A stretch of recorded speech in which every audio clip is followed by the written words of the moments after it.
today's video, I am going to teach you how to use WhatsApp on Google Chrome browser. To get started, open Google Chrome on your computer.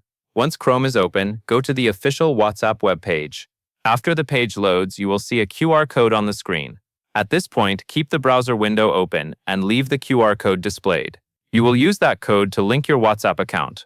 Make sure the code is not blocked by pop-ups, browser zoom settings, or anything else on the screen. If needed, maximize the browser window so the code is easier to scan. Using WhatsApp in Google Chrome is helpful because it lets you access your messages from a larger screen. It can also make typing faster and more comfortable if you are working on your computer. If you are setting this up for the first time, just stay on the WhatsApp web page until the QR code is ready. The main goal here is simply to launch Chrome, open WhatsApp web, and confirm that the QR code is showing properly.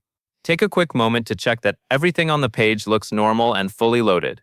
A clear QR code on the official WhatsApp web page means you are in the right place and ready to move forward. That covers everything you need to know.